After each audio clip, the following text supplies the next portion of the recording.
My favorite part about baking is seeing all the flour and water get mixed together into just a clump, and then having to knead, and then finally seeing it into a nice dough ball that's soft and silky. Well, I'm not a chef, but what I love is to be creative in the kitchen. I think that's the fun part. That it's an act, you know. It's cooking is a creative process, and it's really stimulating. So it's always a challenge to figure out, what am I going to make? How can I make it a little different? What can I add to it? So therefore, I'm an unorthodox cook. Yes. Well, I've been making bread for about 4 years now, and only recently in the past few months have I really felt I can diverge from recipes and create my own bread, and that it's really solid and people enjoy it. Well, it's a communal thing. Number one, yes, if you're the only one person in the kitchen, you're cooking by yourself, but you have some sorts of spirits behind you, guiding you. You know, am I putting enough salt? Am I putting enough ajo? Am I putting enough this? Somewhere in the background of your brain, somebody's telling you, mijita, that's enough. No more salt, no more pepper, or add a little bit or something. So it's a communal thing with my background, my mother, whoever taught me how to cook. Today we're going to be making Concha pan dulce, and the reason why we chose it is because at my brother's graduation party, me and Dr. Clark were talking, and we talked about making different pan dulces, and conchas are my favorite just because of the style of the bread. So that's why we're making pan dulce de concha today. So I think what's unusual today is that I have never, ever, ever, ever made pan dulce. I do what most people do. I go to the panaderia and I buy it. And I love the smell, I love the texture, but I never was bold enough to try making pan dulce. So I think the best part of all of this is I'm not going to be the teacher, I'm going to be the learner. I can tell them about pan dulce. I can tell them about the process, about the history, about the names, about all of that. But what I don't know is the process, and that's what Logan is going to teach me today, is how to make conchas for the very first time in my life. First thing we do, Logan, is you've got to put on a delantal, which means an apron, which means delantal means in front of. So you put it in front of so you don't get all dirty. And so tell me some of the things that you had needed for this recipe. So the most important things are the spices that in the bread, because that's what really signifies the concha, which is we're going to need nutmeg, cloves, and cinnamon. Huh. And then we're also going to have Vanilla. Yeah, vanilla. And then of course we need salt, because salt is the universal flavoring. And then we also need eggs, because this is going to be a soft bread. And that's a sweet dough, and there is a salty dough. And for those two doughs, you can make over 2,000 kinds of pan dulce. And then there's a third dough that's called mil hojas, so the multiple layers like that, where they make capuchanas and so forth. Am I doing a good job here? Okay. That's good. Okay, that's enough. Then we're going to take the yeast and we're just going to pour it in the milk. That's a cup of milk. Yeah, a cup of milk. All right. And that's just we're gonna stir that around a little bit. And that's the cloves. So you're gonna need... This is nuez moscada. I love that word. And so you're gonna need a 1/4 teaspoon of cloves, a 1/2 teaspoon of nutmeg, and 1 1/4 teaspoons of cinnamon. Okay. And then we're gonna add the salt, which is just 1 teaspoon. Okay. And then we do this mixing motion with our hands. So we Okay, just you do it. You do put a claw in there. Put a claw in. And then we go clockwise, and that mixes it all together. And we do this S, where it goes like that, and then we do it again. And that makes it all, that evenly distributes all the seasonings. And you can really see it's changed color to almost a light brown. Okay, tell me. Yep, same thing. Okay, claw. Yep. Clockwise, S. Yep. Claw. Clockwise, S. Okay. I wouldn't been doing it. Yeah. And I forgot. Clockwise S. Okay. And we're just gonna take the butter and we're gonna break it up a little bit so it's easier to distribute.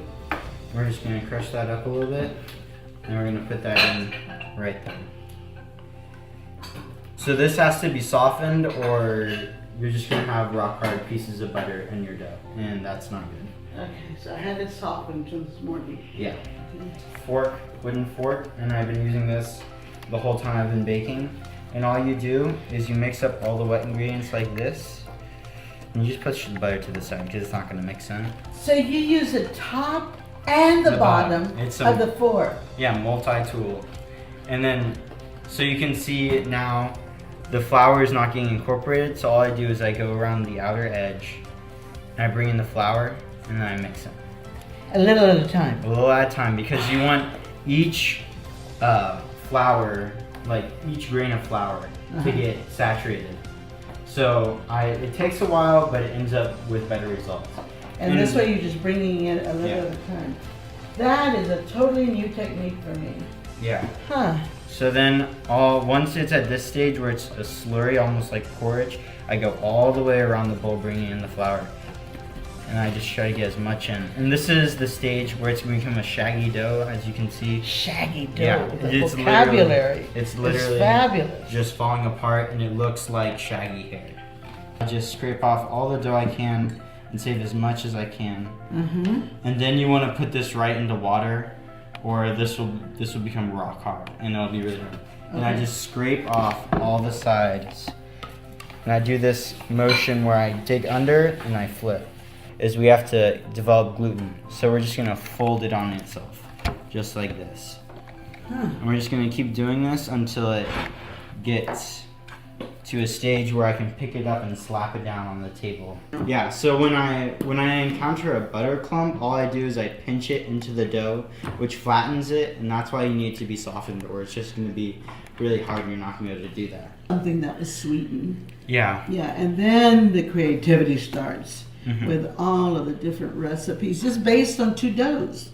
The salty dough, which is where they make the bolillos with, or the French bread, and what is then used for teladas, which are for the sandwich bread, biscuits. Then the sweet one then gets made into multiple breads. My turn, okay. So slap and what? Slap and fold. So take it from this side, bring it up, and then slap it down and try to fold it and try to keep the back end and try to fold it up. Okay. And so what that's doing, if you imagine I can't slap it. Yeah, it gets hard. You can see how the skin is forming already? A skin. Oh, yes, yes. See? Yeah. So right there, this is the basic skin forming. Oh, you can push it apart and you can see some of the gluten strands. And we just do this until we get a really nice smooth skin. So you really cannot do this just with the recipe. It means experience. Yeah. To be able, because you're reading the dough, right? To see when it's just right. And that's why I don't like to use a stand mixer because you don't like to use what? I don't like to use the stand mixer because you can't feel the dough because the dough is really the thing that tells you when it's done. It's not a certain amount of time because it might be a little bit cold. You might have added a little too much water. But this dough, it'll just tell you when it's done. Okay, so after the dough has been put back in the bowl, we're gonna create the topping, which is just mixing the butter and the sugar to create a fluffy exterior, and then we're gonna mix in flour to create it more of a tacky paste. And then we're gonna form the dough balls. And that's just the process of cutting the dough and creating balls and then placing them down. And we're gonna take the tacky substance, we're gonna put it on there, and we're gonna detail it with a knife, and we're gonna put it on a parchment lined baking sheet. And then we're gonna let that rest for 30 minutes and then put it into a 350-degree oven for 15 to 16 minutes. And if you have any questions, just go to the website in the description and you can find the recipe that I've written up with more detail. We're gonna take these with all of the pastries on top, and we're gonna put it into a 350-degree oven right down here. Just like that. Okay, after cooking for 16 minutes, we're gonna take the conchas out. And they should look absolutely beautiful, just like these. Beautiful! Oh my God! And you don't wanna, they're gonna be really hot, and what you can do is use your fingernails to pick them up, and all you're gonna do is tap them, and you can tell that they're hollow. And then, of course, when you bring it to the table, I love that part because that's, again, performance art. You walk in with your platter or whatever, and everybody goes, oh my gosh, look at how beautiful it is. Or the smell. The smell precedes you walking in there, or it precedes, it fills up the house. So, of course, that's a very delightful thing. But then to sit down and to look around at everybody looking, and there's always a moment, that you stop before you start serving and before you start eating, when everybody does relish that idea of coming together.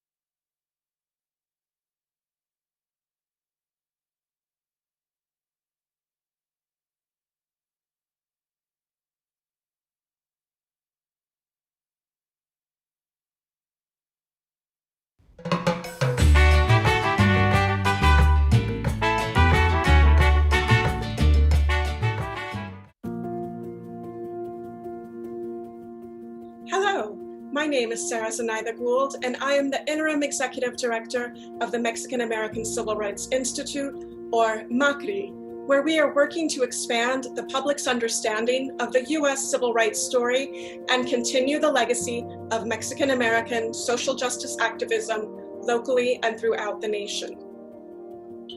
Fiestas Patrias are a beloved tradition here in San Antonio, part of what Américo Paredes called Greater Mexico. Following the annexation of Texas and then the rest of the Southwest in the mid-19th century, many Mexican Americans found themselves pressured to assimilate while facing widespread discrimination, widespread abuse of their rights, and in some cases, racially motivated violence. Community celebrations of Fiestas Patrias emerged as not only a way to honor our cultural heritage, but also to contest ideas that we were somehow less patriotic and less American, and that instead we are both Mexican and American. This year, I encourage you to celebrate Fiestas Patrias with patriotic acts like registering to vote and completing the census. On behalf of our forebears who fought to ensure that we have the right to vote, let's make sure we are all counted. MACRI relies on individual support to ensure our ability to carry out the mission of this long overdue National Institute. Your donations help us expand our programs and grow the premier national organization dedicated to chronicling and advancing the Mexican American community's civil rights efforts in the United States. To find out more about how to support MACRI or learn about our upcoming programming, please visit our website at somosmacri.org and follow us on Facebook, Twitter, and YouTube. Thank you.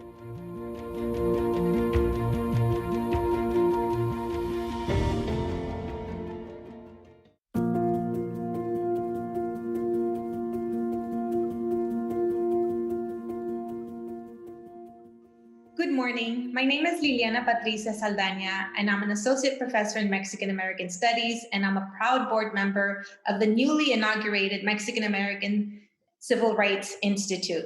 So on behalf of the Institute, I want to welcome you, and I want to welcome our esteemed guest here today who will speak about Mexican American civil rights and public education. So our three guests today are Celina Moreno, Viridiana Carrizales, and Marisa Perez Diaz. So I want to introduce our esteemed guests. Celina Moreno is the president and CEO of the Intercultural Development Research Association, a national nonprofit organization dedicated to the equity and excellence in education. IDRA strengthens and transforms public education by providing dynamic training, useful research, evaluation and frameworks for action, timely policy analyses, and innovative materials and student-parent leadership programs. Ms. Moreno is an invited member of the Texas 2036 Advisory Committee on Maximizing Education Resources for Texas 2036's Education Research Project. She previously served as the interim Southwest Regional Counsel for MALDEF, the Mexican American Legal Defense and Education Fund, the nation's leading Latino legal civil rights organization. At MALDEF, she successfully represented Dreamers to defend DACA and against a separate lawsuit that would have invalidated the Texas DREAM Act. Ms. Moreno also serves as trial and appellate co-counsel in the challenge against the inequity and inadequacy of the Texas school finance system. She represented Bexar County and the cities of San Antonio, El Paso, and others against Texas's anti-immigrant Senate Bill 4. She served as co-counsel in the Texas redistricting case, seeking to protect the rights of Latino voters, in a case challenging the conditions and the detention of an asylum-seeking woman in the Hutto Residential Center, and in a case representing the American Forum to reverse a white-only cemetery policy. She received a bachelor's degree in journalism from the University of Texas at Austin, a master's degree in public policy from the Harvard Kennedy School focusing on education, and a law degree from the University of Houston. In her hometown of San Antonio, she was appointed to the Mayor's Commission on the Status of Women and the board of the Martinez Street Women's Center, a nonprofit seeking to empower women and girls.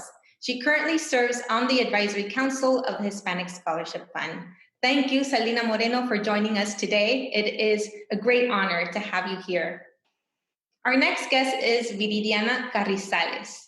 Viridiana is co-founder, chief executive officer, and board president of IMSchools, an immigrant-led nonprofit organization that partners with K-12 schools and educators to support undocumented students and families by leading professional development, immigrant-centered workshops, and organizing for immigrant-friendly policies.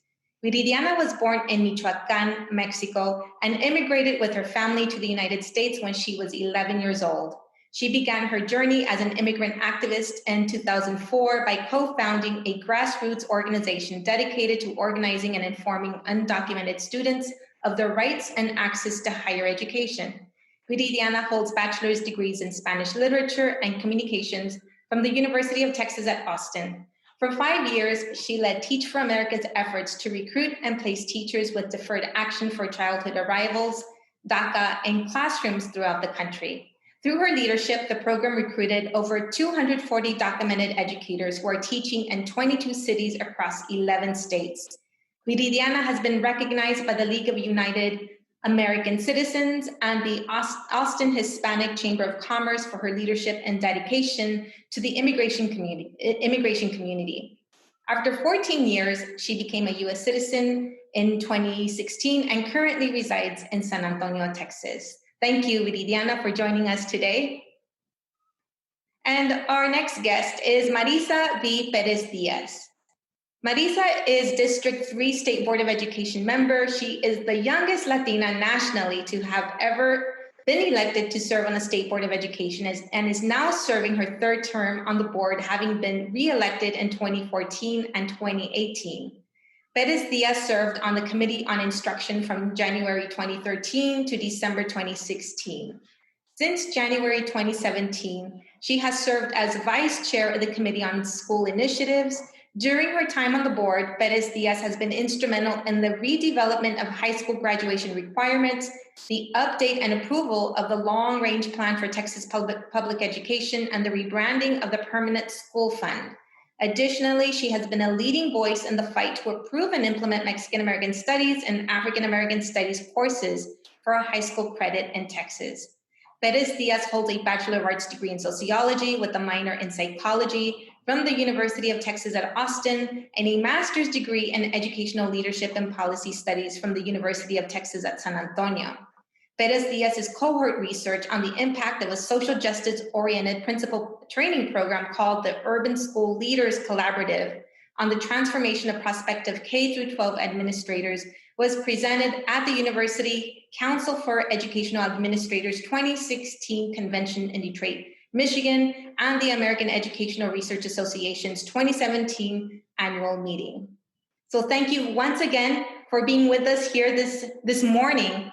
And I wanted to just preface our conversation by talking about, for Mexican American schools have often been sites of cultural, linguistic, and racial violence and exclusion. Some of the key struggles that Mexican Americans have fought against include segregated schools, linguistic violence and English-only policies, Eurocentric and white supremacist curricula, and the exclusion of Mexican American history and culture and textbooks, and inequitable school funding policies, as well as systemic inequities that hinder the pathways to higher education for Mexican Americans, all of which have impacted our economic and political power in this country. And despite the obstacles that we have faced as a people, parents and teachers and community members have mobilized at the grassroots level to gain access to public education, as well as to transform these schools for future generations. So I wanted to begin with one question. The first question is, in what ways is public education a civil right for Mexican Americans? I think education has long been a civil right, critical to fully accessing other types of fundamental rights, like voting, for example. It's something that's fundamental as part of our democratic society. And that's why so many of us fight against attempts to undermine it as a common good. In Texas right now, and this has been something that's a trend, we're seeing what we call a Texas three-step, right, where there are attempts to deprive schools of public funds, then demonize public schools, and then privatize them. And so that's something that we have to constantly fight back against. But I think education for Mexican Americans isn't just a civil right. It's more than that. As a community, it's always been a central vision for our families. So, you heard from parents and grandparents, they tell us, "Edúcate para que no sufras. No sufres lo que sufrí yo." Get an education so you don't suffer what I went through. And so I think it's even more than that. But just from a legal perspective, there's so many Supreme Court cases, even though the U.S. Supreme Court has not recognized it as a fundamental right nationally, there's so many cases that they have come down with, from Plyler v. Doe to Board of Education, that really spells out how important of a right it is. And it's something that so many generations of our families have fought for. I don't mind following that up. I'm glad Selena took the legal perspective. In terms of what it means for Mexican American families, I completely agree with everything that Selena mentioned. In addition to the fact that our families have fought for a very long time, been here for a very, very long time. There are generations and generations of families that have seen a lot of transition throughout this nation's history, and for us to be a part of that, not just be not just to be looked over, but to be enmeshed in it, to be included and involved in it, is really powerful. Here in San Antonio alone, we have Edgewood ISD, which was prolific in passing some federal legislation in terms of school funding. And so we have power in people, power and voice. And I think that what tends to happen a lot of the times for our Mexican American families and our Latinx families in general is that we're so culturally wired to be a communal type of people that it makes sense for us to push for rights together. But I also think that there's been so much trust placed in the public education system that has for a very long time re-traumatized our families over and over again. And so I think that it's important for us to be involved in the education, but to also push back where our families have in the past really just trusted in the system and put a lot of faith in the fact that our people that are overseeing policy and education are really taking the best interest of those of all of us into account when we're making decisions, and recognizing that that's not the case. That's not always been the case, and that we have strength in our voices, and that we do have a place. This is the civil rights matter. And because we have rights, we have the right to speak up and speak against things that we see in the system that aren't working for us. Yes, yes to all of that. And thank you so much, Dr. Saldaña, for inviting me. And it's really an honor to share this virtual space along with two powerful mujeres that I'm constantly learning from. So I think from my perspective, coming to this country when I was 11 years old, the reason why my parents came to the US was in pursuit of this, better education. Didn't have access to this in Mexico. And I remember coming into school and realizing that this best education that my parents had in mind was contradicting or in a way I was experiencing through teachers who were forcing me to forget my Spanish, teachers who were forcing me to leave who I was, my identity, my culture outside the door because that did not belong here. So I remember those few years, how much I hated going to school because I felt like it wasn't a place where I belonged. And if it, I quickly learned that this, to excel and to be successful, I had to blend in. I had to assimilate. I had to just rip everything that, was me and my former education in Mexico to be able to find a place here. And I felt that was the greatest injustice. And now as an adult, I'm able to reflect back on that, right? How my parents didn't question that, how my parents didn't know about the history of so many people have fought for us to even have the right. I came here when I was an undocumented student. The fact that I even had the opportunity to go to school, I didn't know about the Lopez family, who was, the cases behind the case of Pilar Rideau that allowed undocumented students to be in our schools. I didn't know about them.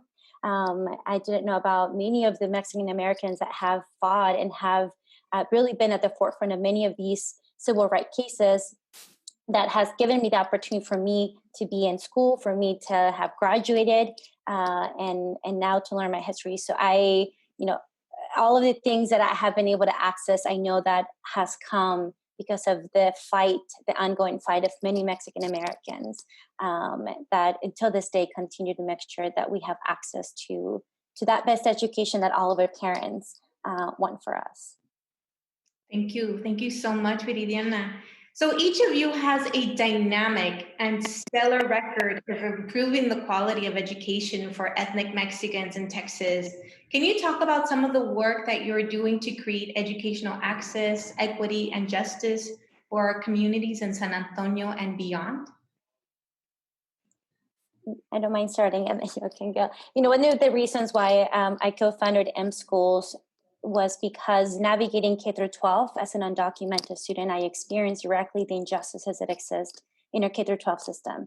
I went to school, I graduated high school many years ago, and until this day, you have many of our undocumented students who are navigating school and who are learning or being told that they don't belong, that they will never be able to achieve anything, that school is not for them, that college is, it's not something that they cannot attain. So I continue to witness the injustices that are happening in our K-12 system, which is why, I co-founded this organization to make sure that we're changing the pathways, that we're changing, how we're treating our students, especially those who are undocumented in this country. For my family and I, my family was actually never able to come into my school to advocate, to be part of any school conference, because I remember in my elementary, in middle school and when I came here, how the front office will automatically ask anyone who came into the school for a driver's license. And I remember overhearing this when I was in middle school and as a middle school student, and told my parents not to come to my school at all, because I was so afraid that my school was going to be asking for an ID that they did not have. So for me, most of my K through 12, I remember being a place of fear, a place where, again, I didn't belong. And that is why I'm doing the work that I'm doing right now with M Schools, to change this for our students, to make sure that none of our students feel like their immigration status is what defines their potential or what can define what they're able to do. Gracias, Viridiana. I don't mind. So, serving on the state board of education is sort of an interesting place to be. I'm one of 15 members on the board, representing different geographic areas of Texas. But of the 15 members on the board, there are only 3 Latino people, right? 3 Latinx people, and we all represent the border. Like we represent the entire border land of Texas.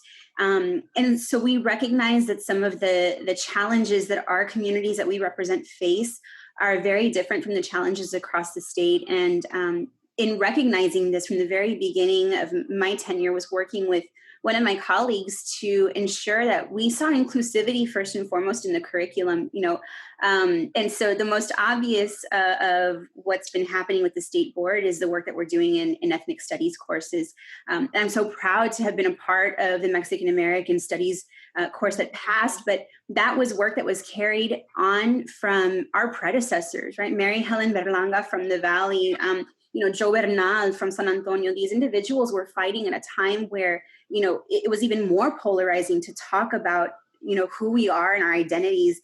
And because of the work that the foundation, the groundwork they laid, my colleague Ruben Cortez and I were able to work together to help lay the foundation for Mexican American Studies, which eventually was passed.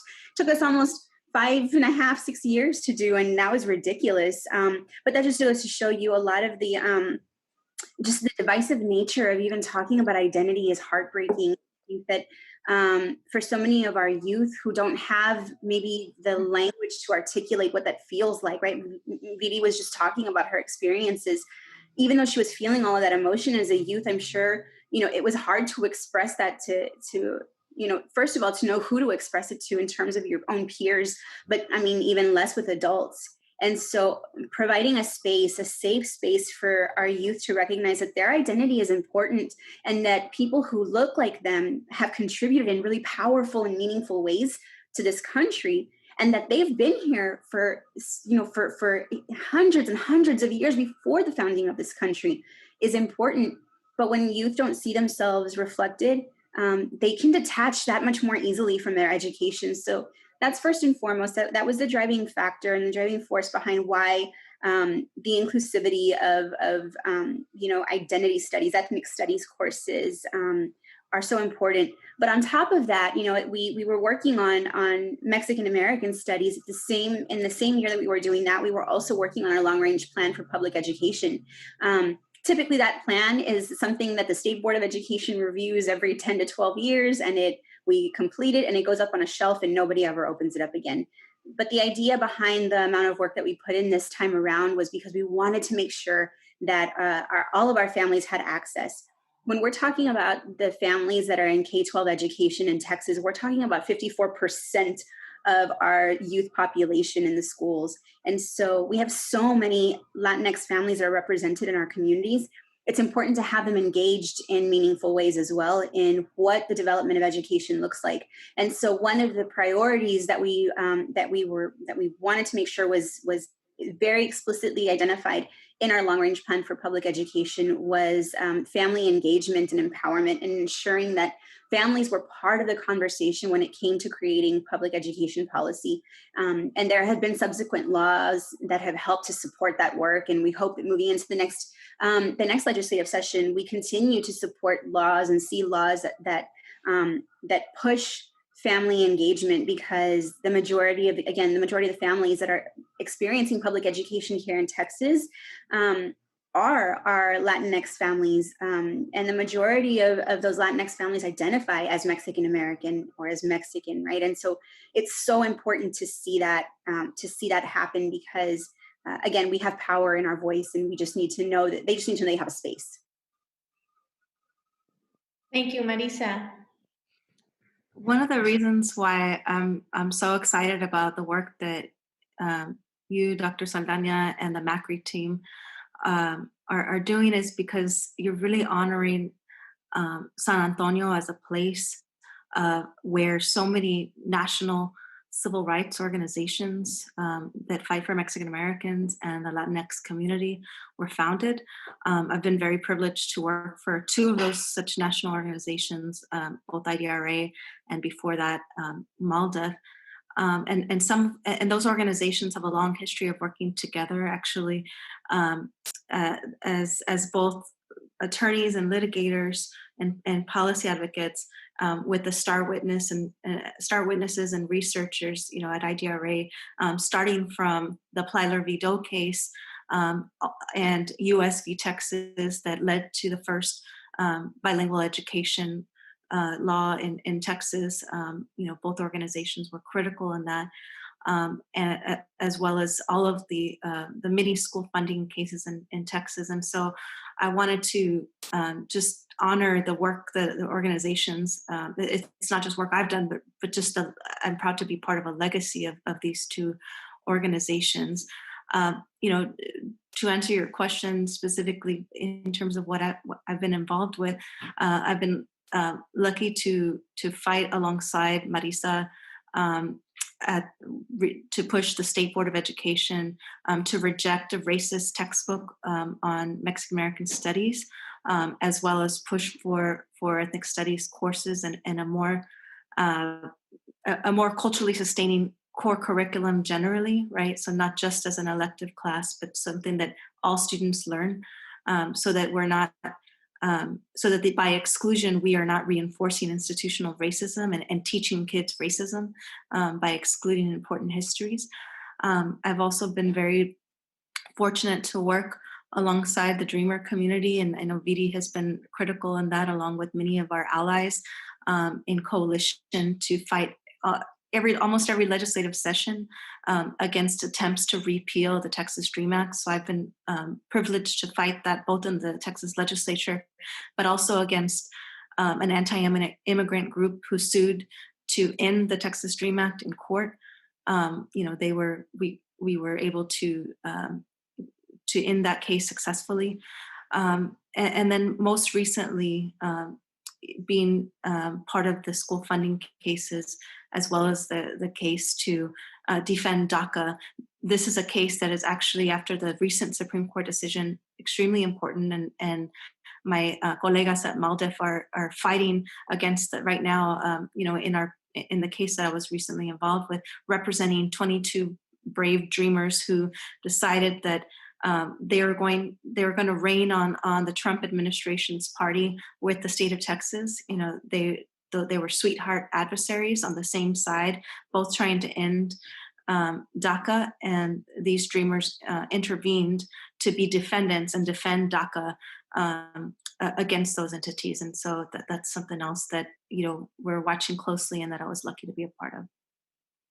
Thank you, Selena. No, the work that each and every one of you is doing is just absolutely incredible, and speaks to the legacy that we continue to work to keeping in our communities.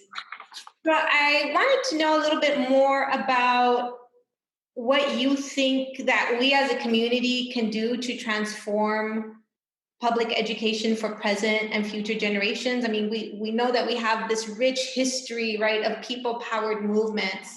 And it's been through community that we've been able to create change, right, through coalition building, through at the grassroots level in our own communities, building our movements at the statewide level and then at the national level.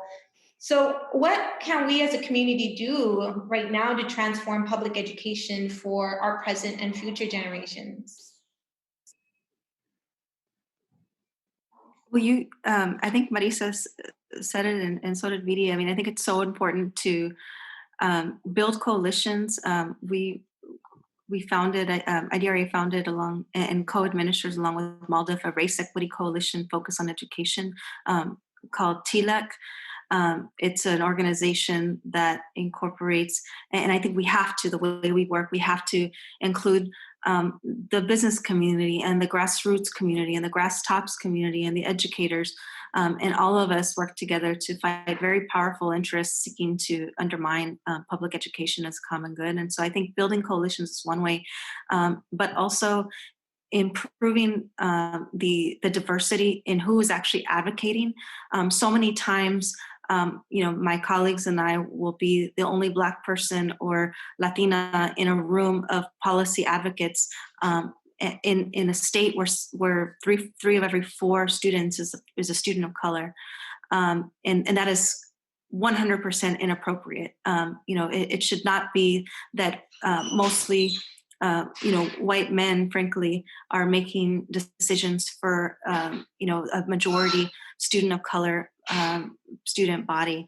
And so I think that's another thing. And then making sure that people who are most directly impacted are not just at the table, but really centered in these conversations. And so I know that's something that we work very hard on in our current work at IDRA, is to build parent leadership and student leadership, and connect these networks of parents that are not just, they don't just care about their child's education, but they want to be leaders, right? So not just inviting them to a PTA meeting or offering a GED or ESL class, but actually inviting in parents and students as leaders in their own education or in their children's own education.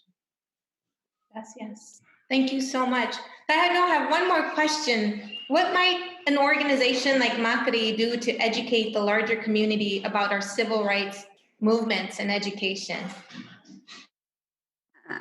I think I'll say, tap the organizations that already exist. I was going to say, IDRA is doing an amazing job, Selena, under your leadership, to really build out networks that are committed to race equity, to social justice, and so ensuring that's key, right? Building out those relationships. But I think also encouraging our youth. I think there's a lot of power in youth that really gets overlooked. We've seen amazing examples of it recently with a lot of different issues that have popped up as COVID hit. Here in San Antonio, you had youth standing up against school boards, telling them what they need out of their own education, and school boards are listening. There's power in that. And so I think that an organization like Macri can provide the foundation, provide the context for our youth to build off of, because they've got power, they've got energy that I think some of us don't have to be out there. But we're also, I think in doing that, also building up future members of the Mexican American Civil Rights Institute, right? Future leaders of IDRA, future State Board of Education members, future, founders of nonprofit organizations that are doing the work. So I everything that Selena said, on top of just really uplifting our youth, there's a lot of power, and I believe strongly in youth voice. Yes, I completely agree. And I would just add about looking into their own strengths and the power of our community, right? You create a place for us to have a plática, and we're all going to show up and we're going to share our own stories. And I think that's the beautiful things that already are part of our culture. That we can uplift, we can look into, we can create spaces where those things can be celebrated. I know, especially right now with COVID-19, I think it's hard to feel hopeful. A lot of our students are not hearing all these positive things. They're not hearing or seeing the moments in which they continue to be resilient. And I think that, places like Macri can create those spaces where we uplift each other experiences, where we show the power that our students have through those examples that Marisa shared. So I'm very, very excited, and I hope that you continue to tap into organizations that are here in San Antonio to make sure that all of us in coalition, building together, we can hopefully get more of our students to learn their story, their history, and act on it, because we need more fighters, right? We've won a lot of victories, but it's not enough. We have to completely dismantle our education system to be created by and for our people. And this is a good way to start that. If I can just add really quick, I think that, Vidi just said something that triggered me. COVID has brought on a lot of really difficult challenges, and everybody's been shaken in a different way. But I'm an optimist. One of the silver linings I feel in this is because the system is vulnerable, this is the optimal time to infiltrate and shake this system even more and direct what we want to see out of public education, because we're now having to reinvent and reimagine what it looks like because of the situation we're currently in. So this is a great time to do that. Gracias, Marisa. Selena. Gracias. I think adding to that is also just working alongside and especially building up the momentum and honoring the work of the all of the leaders of the Black Lives Matter movement, and ensuring that we see ourselves as part of a bigger picture. So honoring our own legacies in our own histories, but seeing the connection between our history and our legacy and that of other people, particularly the Black community. And I think Marisa was saying, giving the example of youth voice, and I think in the recent fight for African American studies at the State Board of Education, you saw students do that. You saw mass students come together with students pushing for African American studies and recognizing and not seeing the barriers that other generations have seen, but really working together to make change. And I think that's really important. And seeing these students not only as having voice to share their perspective, but being the problem solvers and providing the solutions, being the researchers. We have an exciting new student participatory action research where the students themselves are the ones doing the research, going and talking to other students and their peers and their teachers and their parents about what the needs are in the time of this pandemic. And so seeing students as leaders and lifting them up and supporting them. Gracias. No, this is, we're all so excited about working and continuing to work with members in our community, with schools, with IDRA, with MALDIF, with our educators. And you're absolutely right. There is a tremendous need to educate our students, right? Our school-age children and youth who, even though we have, I believe, 17 teachers in San Antonio teaching Mexican-American studies, it would be wonderful to have Mexican-American studies in all our schools across all grade levels and program models. So we vow to continue to build on the legacies of past generations and to educate our communities about the rich legacy of Mexican-American civil rights, particularly in education and through education programming. So we're incredibly excited. Thank you once again for being a part of this conversation. And we look forward to working with you and to seeing you once, we get over this hump of COVID-19. So thank you so much for your incredible insight, your knowledge, your activism, and your corazón, and all the work that you do. Gracias. Thank you. Bye, y'all. Thank you.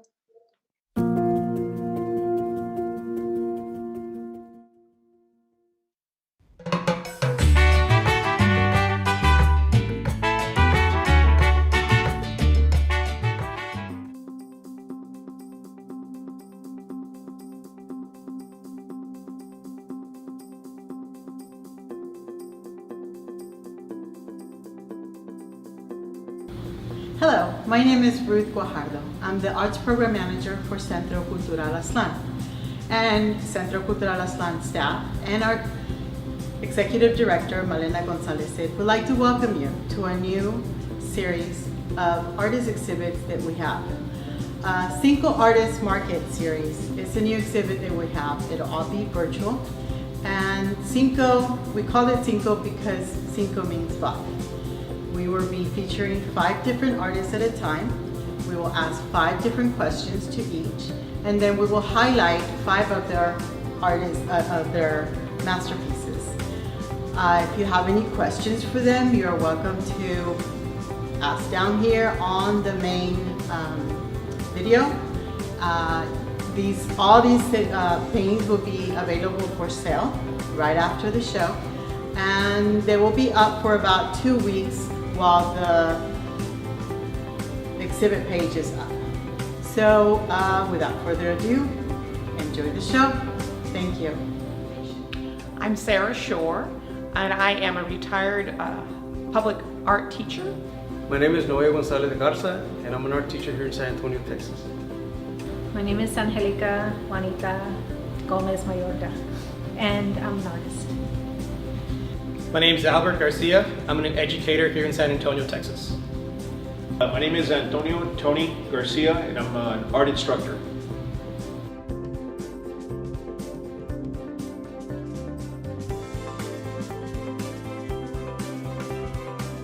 I think it was the investigation. it's a mystery. It's almost like a little bit of a science project every time you work with it. And my father is a scientist, and he pretty much, we lived our lives running around looking at things and discovering new ways to use it. And so that's kind of what attracted me with ceramics, is that there was always something new, always something I could try more and get really good at certain areas, and then discover new things. I think that's the biggest impact I think I had with ceramics.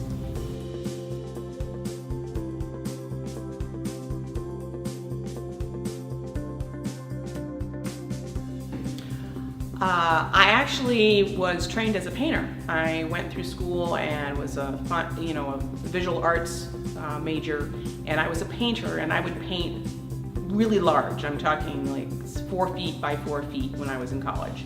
And when I moved to San Antonio, I tried to continue doing the painting, but I found that I was getting bored with it. And so when I became a teacher, one of the biggest things that was fun about being a teacher is that you get to play around with so many different mediums that I discovered new ones, and I really fell in love with ceramics while teaching. And so I still do paintings, but now they're like on the surface of clay.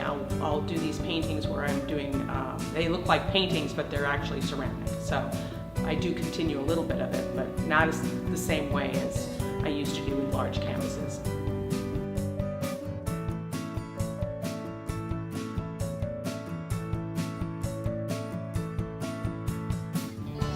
Well, I've lived in the neighborhood for 25 years, and I do vaguely remember when it was down on the south side or the west side, I think it was, Las Palmas, and I must have been like 22, 23 years old, and walked into their gallery and got to see the Hispanic art and the vibrant colors, and that was the first time. And I lost contact and got involved again more recently, and with various different artists that have done artwork here, and I've come to the shows and stuff. I do like the Our Lady of Guadalupe because the large diversity of ways of rendering an icon image of the Catholic faith and faith that is meshed with the Mexican culture. I do like a lot of the extra gallery shows that have a lot of political or historical connections to other things, and so it's really difficult for me to make a decision which is the best. But I do like to go to the Guadalupe show pretty much every year.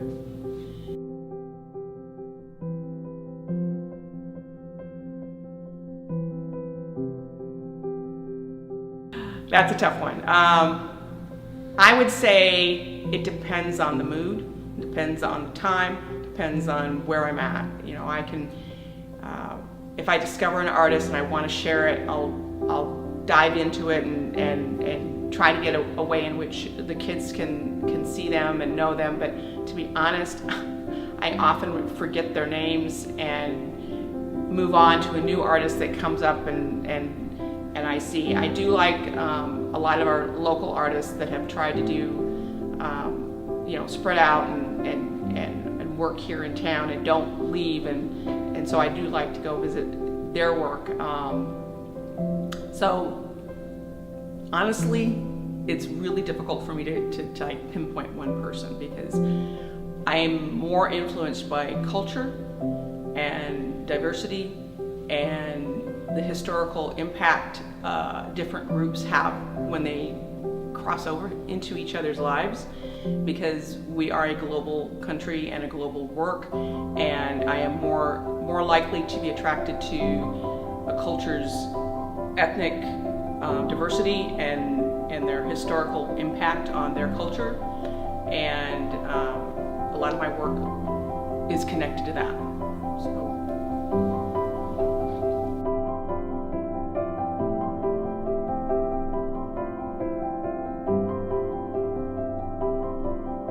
Yes, I'm always, I get inspired by my students, even from pre-K to first grade, all the way to fifth. and some of the things, their ideas they come up with that are very original, and even their technique, it's very motivating.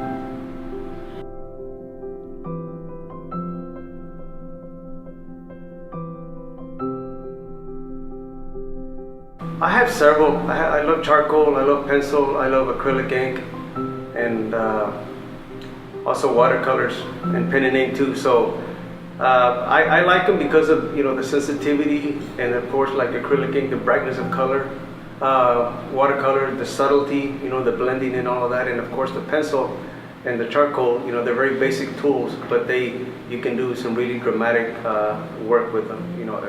Ranging in a range of values.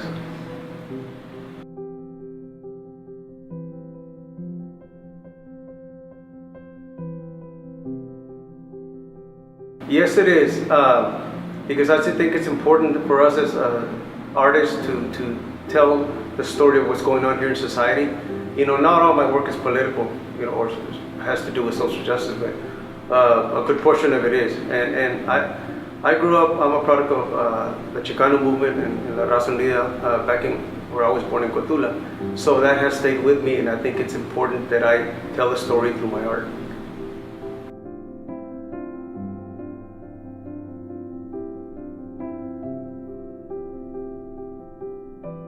Well, I think Centro Cultural Aztlan is one of our crown jewels in San Antonio, and what I love about it is you get the blue collar and the white collar coming together to view some great artist work here in San Antonio, especially emerging artists, and they provide that. They give everybody a chance, regardless of who you are, where you come from, and to me it's very empowering, and that's why people love congregating here. It's a great place to view some of the best art in San Antonio. Actually, not just San Antonio, in Texas and the United States.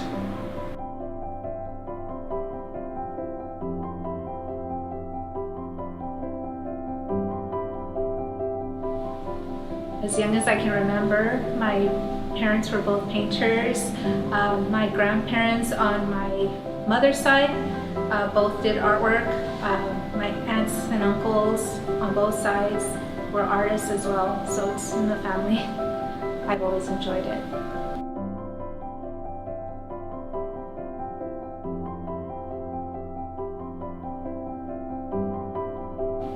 Yes, because I grew up with a single mother, and my mother's side were primarily women. And growing up with a grandmother that was born in 1908, whole different generation, where you're talking about old school, grew up to admire the strength that women are like backbones. We're rocks for each other, we're sisters, we're mothers towards each other. Usually when we have problems, we go to some sort of female figure. And so I just view women as beautiful, strong works of art.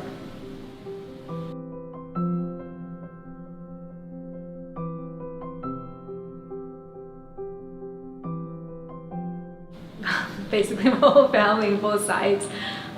Even on my dad's side, my grandfather played the violin. A lot of my dad's side of the family, musical instruments. Both my parents painted, and again, like I said, on my mother's side, all kinds of crafts, sewing, cooking, painting.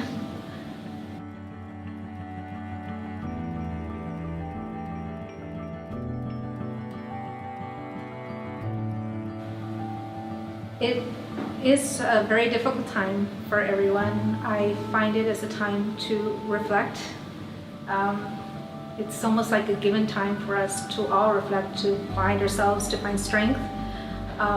And one of my latest pieces that you see behind me, or a lot of them that you see behind me, pertain to home.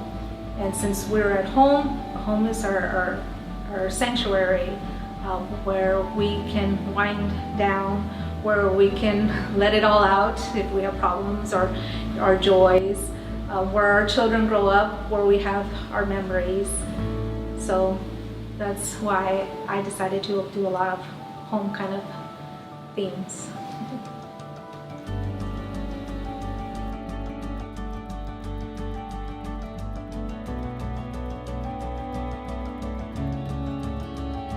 You know, when I go out shooting, of course I have something in mind as to what I want to capture. I don't necessarily know what I'm going to capture that day, but I know when I see it.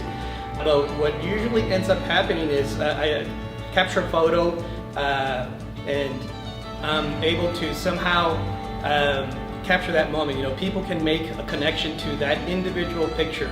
I'll have people say, you know, oh, I have a uncle that used to have a truck like this, or this tree reminds me of a tree that we had in our backyard. So somehow there's always some kind of connection that you want to make with photography, and I'm glad I'm able to do that.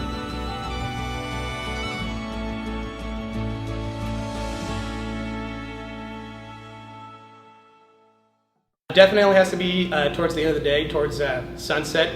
Of course, when it comes to photography, lighting is a big factor to consider. Sunset, it's not too harsh, the lighting's just right, and you can come across some really cool landscapes at that time.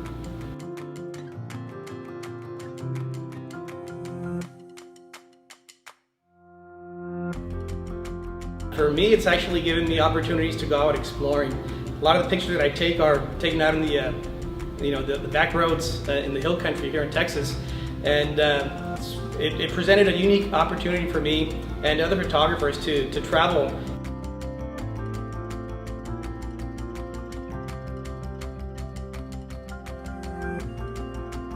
I think photography is very important. Not only is that something that adults can pursue, but young kids. A lot of times I'll have aspiring photographers. They're 10 years old, 15 years old, and they have their DSLR with them already, and they're showing the art that they've been able to capture. You know, and everyone has their own theme. Some people focus on trees, some people focus on flowers, and I tell those aspiring photographers, you know what, you can focus on anything. Shoot what you want to shoot as long as you enjoy it, and it's cool that a lot of the young people out there are pursuing that.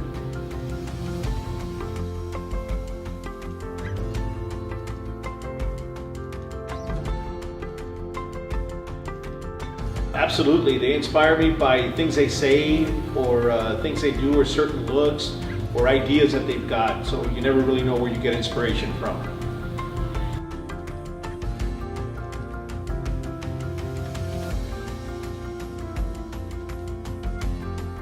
I try to brainstorm a lot in regards to a certain image or theme or idea that I've got, and I kind of play with it in my mind for a while before I decide to actually put it on canvas and work out the details. And I try not to force the ideas. I want them to come naturally.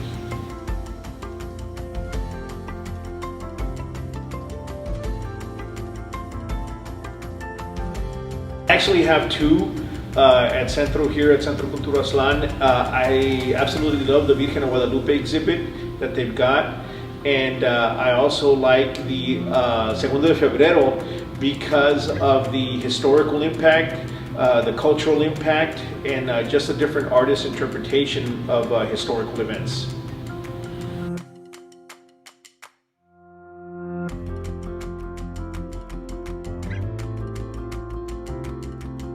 Do what you want to do. Don't follow trends. Don't do whatever's popular. Do what you want to do. And if you follow what's inside of you and what really motivates you and your passion, it's going to show in your work. If you try to force something, if you try to just make something happen when you're not feeling it, it's not going to come out to the best of your abilities. But just follow your passion. That would be my advice.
Buenas tardes, amigos y amigas de San Antonio. Bienvenidos al Instituto Cultural de México.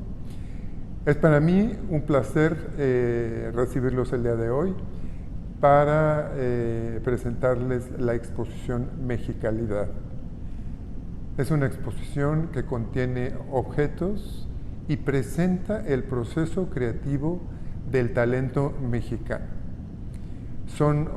Van a disfrutar de objetos y piezas que nos muestran cómo ha evolucionado el diseño mexicano, el joven diseño mexicano, en las últimas décadas. Fue un placer poder colaborar con todo el equipo del Museo del Objeto, en particular con su directora, Paulina Newman, y con todo el equipo curatorial. Fue un proceso muy interesante porque fue un proceso virtual.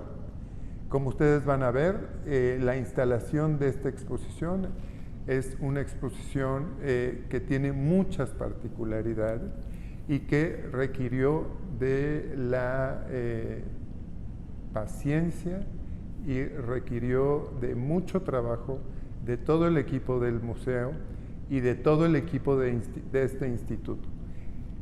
Quiero reconocer también el trabajo de todo el equipo, de todo mi equipo, que permitió que esta exposición se pudiera realizar. También quiero agradecer a nuestra Cancillería, en particular a la Unidad de Asuntos Culturales, Claudia Contla, Raimundo Castro. Muchas gracias por todo su apoyo, su paciencia y su dedicación. A continuación nos dará unas palabras Paulina Newman, directora del museo, así como los curadores de esta exposición. Paulina, si eres tan amable. En su famosa plática TED, la activista y escritora Chimamanda Adichie advierte que si solo escuchamos una historia sobre una persona o un país, corremos el riesgo de caer en una incomprensión grave y de creer que esa es la única verdad. Cuando en el 2018, en el MODO, el Museo del Objeto, creamos la exposición Mexicalidad, que hoy se inaugura aquí en el Instituto Cultural de México en San Antonio, nuestra motivación fue enseñar otras verdades sobre México, muy diferentes a las que normalmente se muestran en los diarios o en los noticieros. La exposición es una cuidadosa selección de objetos y de proyectos hecha por un comité curatorial conformado por Graciela Casset, Cintia Gómez, Omar Cruz y Ricardo Lozano, en las que se reúnen objetos no solo de uso personal como muebles, ropa o joyería, sino objetos hechos con un trasfondo social, incluso médico, como prótesis para piernas amputadas, o por ejemplo un brasier que registra los cambios de temperatura y con eso puede detectar cáncer.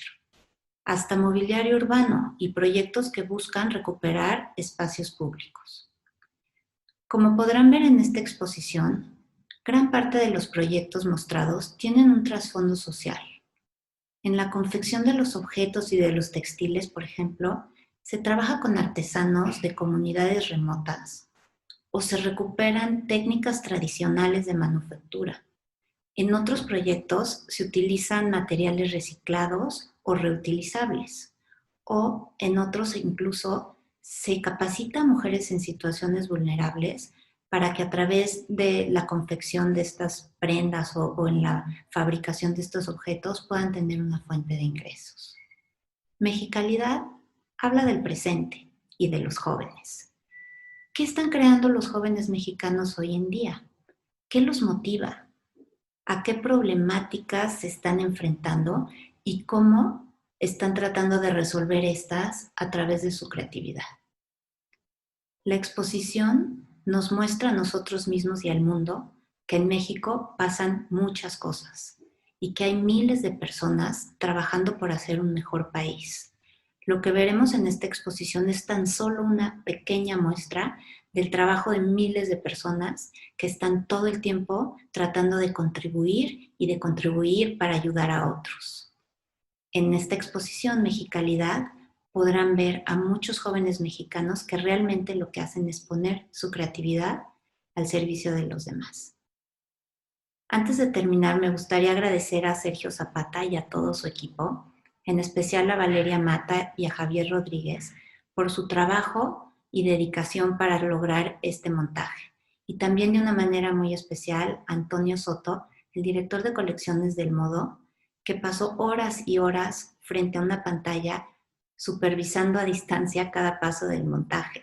Se pueden imaginar que en estos tiempos no fue una labor nada fácil, pero el poder trabajar de esta manera tan compenetrada entre los dos equipos es lo que hace que hoy podamos inaugurar esta exposición aquí, y agradezco muchísimo que hayan invitado al Modo a ser parte de su programación.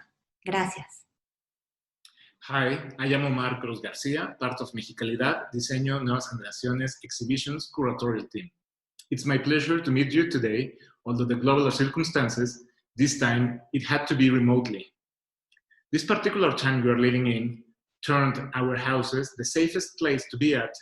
During the past months, we spent so much time at our homes that I bet you, like me, are appreciating to be surrounded by functional objects that make our lives easier and comfortable. And this is the reason why design is so relevant. Furniture, accessories, decorative objects, cookware, and other items and tools selected for this show are just a small sample of the thrilling creativity, inspirations, process, collaborations, and techniques used by the young Mexican designers. Thank you very much to the Mexican Cultural Institute of San Antonio and to the Museo del Objeto for promoting Mexican design abroad and lead an interesting cultural exchange through design. I hope you enjoy the show and please stay safe. Hola, soy Cintia Gómez. Soy parte del equipo de curadores que tuvimos la fortuna de poder estar en este proyecto de Mexicalidad, la exposición de Mexicalidad que se llevó a cabo en el Museo del Modo y que ahora está itinerante en Estados Unidos, que ahorita está en San Antonio. Y a mí me tocó curar la parte de moda e indumentaria. Y esta sección surge con esta intención de dar respuesta a las necesidades de comunicación que demandan las personas día a día en el vestir dentro de una comunidad. Los diseñadores proponen con sus creaciones de indumentaria pensamientos, posturas y sentimientos que ayudan a distinguir los distintos imaginarios colectivos que se encuentran dentro de una sociedad como la mexicana. Los objetos que visten el cuerpo, que fueron seleccionados para esta muestra, proyectan esta identidad de las personas dentro de un entorno social, político y cultural, que a partir de la mirada de estos diseñadores han podido entender desde su proceso de diseño el contexto de este México del siglo XXI. Se encuentran en la exposición piezas vanguardistas que nos presentan el México que no pretende quedarse atrás, que busca ser parte de esta globalización y de una creación completamente innovadora, generando propuestas conceptuales en el vestir. Los diseñadores que están en esta muestra proponen por medio de sus ideales e inspiraciones romper la percepción de ser únicamente mexicano para los mexicanos. Ellos proponen esta postura de convertirse en ciudadanos del mundo. Sin embargo, en cada una de sus propuestas se puede ver cómo aparecen de alguna forma esas raíces mexicanas, que vaya sea desde su proceso de diseño, la idealización, o sea, esta parte como de la gran parte como de la incubación de las ideas, o la creación misma del objeto de diseño, proponiendo un concepto de México para el mundo. Así, a lo largo de esta exposición se presentan 3 escenarios sobre la visión de este México actual, de este México del siglo XXI, a través de los objetos de diseño que van vistiendo las personas, que son estos objetos que muestran la identidad de las personas. Y encontramos tres escenarios. El primero es un grupo de diseñadores que han encontrado este valor dentro de sus objetos de diseño a partir de la identidad nacional, de estos símbolos como el lábaro patrio, como palabras como chingona, o Anwar Layón, este diseñador que fue todo un éxito y que fue totalmente contestatario al proponer una sudadera que viene bordada en la parte de atrás, Mexico with the shit. Y era esta pieza y este objeto tan emblemático que dio cabida al nacionalismo que en este siglo XXI se necesitaba tanto. Por otro lado, tenemos a los diseñadores que han estado como enfatizando lo que son las raíces de estos procesos y de estas técnicas ancestrales tradicionales. Y lo que han encontrado es, dentro de su proceso de diseño, un trabajo de co-creación entre artesanos y diseñadores, en donde los artesanos ponen esta parte de conocimiento de sus procesos de teñido, de hilado o de tejido, y el diseñador entra con la parte de nuevos materiales, que son materiales de mejor calidad, y también mejorando lo que son la calidad en la confección. Entonces se genera esta dicotomía o esta fusión entre artesanos y diseñadores para crear una nueva realidad de diseñadores con esta visión de tradición y cultura. Y por otro lado, tenemos a estos diseñadores que van mostrando en sus colecciones una parte conceptual completamente globalizada, pero siempre su punto medular de la inspiración son las raíces mexicanas. Aquí tenemos ejemplos como Malafacha, que piezas como Tlaloc, ¿no? Tienen todas estas técnicas y esta iconografía que nos hablan de estos elementos que son muy arraigados a lo mexicano, y cuando vemos la pieza podemos entender una pieza de diseño global o conceptual. En esta exposición lo que se busca es que la identidad de las personas se muestre a través del vestir y cómo estos objetos se vuelven piezas fundamentales para entender cómo el diseñador es un elemento básico para poder entender lo que está surgiendo en el siglo XXI dentro de este México contemporáneo. Hi, I'm Graciela Casep. I'm the curatorial coordinator of the exhibition Mexicalidad. I'm glad to share with you a few lines related to this great opening.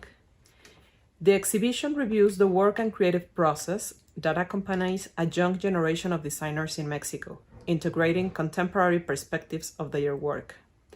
The show brings together different views of design that range from the public to the private sphere, showing us that design has a broader and more important objectives than function and aesthetics.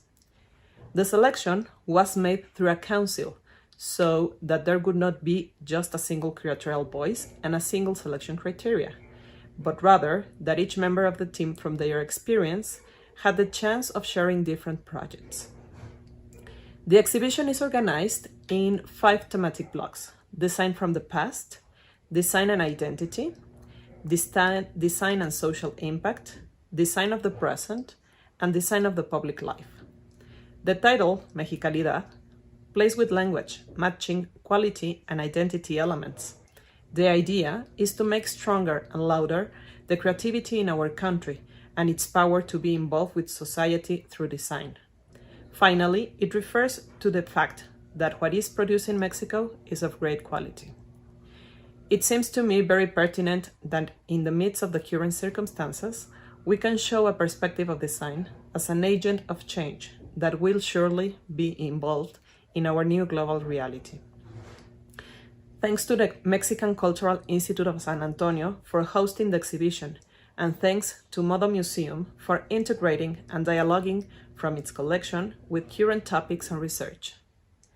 I hope you enjoy the show. Thank you very much. Muchas gracias, Paulina, por tus palabras, por tus cálidas palabras, y a todo el equipo curatorial que trabajaron con tanto empeño. Muchas gracias por participar. Este es un gran logro en común. A continuación les voy a presentar al Cónsul General de México en San Antonio, Rubén Minuti Sanata. Por favor, Cónsul. Gracias, Sergio. Antes que nada, quiero darles la bienvenida, aunque sea por este medio virtual, al Instituto Cultural de México en San Antonio. Nos hubiera encantado poderles recibir personalmente, como es costumbre, para celebrar una exposición más aquí en el Instituto Cultural Diplomático más antiguo que tiene México en el exterior. La crisis sanitaria nos ha puesto retos a todos en distintos sentidos. Para nosotros, el reto fue montar esta exposición. Después de mucho trabajo, tanto de los integrantes del Instituto como de Cancillería y el Museo Modo en la Ciudad de México, logramos el primer montaje virtual y remoto de una exposición. Como ustedes podrán observar en esta inauguración digital, no es poca cosa montar una exposición como Mexicalidad, debido a su detalle, magnitud y tamaño. Sin embargo, con el profesionalismo y experiencia de este gran equipo de trabajo, se logró sin percances. Quiero agradecer a la Secretaría de Relaciones Exteriores, a la Unidad de Asuntos Culturales, a todos sus atentos y profesionales integrantes y al Museo Modo en la Ciudad de México por esta excelente exposición que dejará ver un lado de México que no se muestra frecuentemente, el diseño y sus diseñadores. Muchas gracias. Muchas gracias, cónsul. A continuación nos va a dar unas palabras la directora de Asuntos Internacionales y Protocolo del Gobierno de San Antonio. Sherry, por favor, si eres tan amable. Gracias, ministro Sergio Zapata, por su introducción y gracias por invitarme a estar con ustedes el día de hoy. Me gustaría felicitar al Instituto Cultural Mexicano por esta maravillosa exhibición de Mexicalidad. La verdad, cuando había escuchado de la exposición y me lo imaginaba, sí medio me lo imaginaba, pero al mismo tiempo estar aquí y caminar entre los objetos y realmente ver la transición de lo que ha sido el concepto de diseño en México, ese nacimiento de diseño en los años 60 hasta la fecha, ha sido fascinante. Más me llamó la atención el hecho de que esta exposición empieza con las Olimpiadas Mexicanas en 1968 y hay varios objetos a mi alrededor que están justamente señalando todos los conceptos de diseño que se hicieron para las Olimpiadas. Y lo que me llamó la atención es que, bueno, estamos en San Antonio, aquí estamos en el Instituto Cultural Mexicano y 1968 también fue un año muy importante en San Antonio. Fue el año en donde celebramos la Feria Mundial, Hemisphere 1968. Y también pues en nuestra historia fue una fecha muy importante de mucha transición y inicio de nuevos capítulos en esta ciudad, inclusive el mismo Instituto Cultural Mexicano que nace en 1968 aquí en San Antonio. Yo me siento, la verdad, muy orgullosa de saber que nosotros aquí en San Antonio tenemos el Instituto Cultural Mexicano más antiguo que ha habido y estamos en este edificio que antes era el Pabellón de México en 1968. Entonces esa coincidencia, la verdad, me llamó mucho la atención y creo que justamente ese año de 68 se puede percibir esa energía, esas nuevas ideas, esa generación que estaba listo para revelar esa identidad de un diseño mexicano, muy mexicano. Hi, my name is Crystal Jones and I'm with the City of San Antonio's Department of Arts and Culture. At the Department of Arts and Culture, we believe that art is a part of all of life. And as you can see with this wonderful and beautiful exhibit that focuses on design, it also focuses on things that are part of our everyday life, like clothing and furniture and architecture. And so at the Department of Arts and Culture, we're just really excited that this exhibit is here, especially during this time of year. In September, we start in San Antonio a celebration of Hispanic heritage. So what a timely event to have this exhibit right here in the heart of Hemisphere in our downtown San Antonio during this time and during this wonderful celebration. So we hope that you'll join this virtual celebration. We'll hope that you explore the exhibit, and we can't wait to see you in San Antonio to see it for yourself. Muchas gracias, Sherry. Muchas gracias, Crystal. El apoyo del Departamento de Arte y Cultura es fundamental para el trabajo del Instituto Cultural de México. Muchas gracias a toda la comunidad de San Antonio por participar en esta inauguración virtual. Por favor, manténganse informados porque vamos a ir subiendo más detalles de esta inauguración en nuestras redes y en nuestra página web, y sobre futuras actividades que ya tenemos programadas. Buenas tardes y muchas gracias.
you.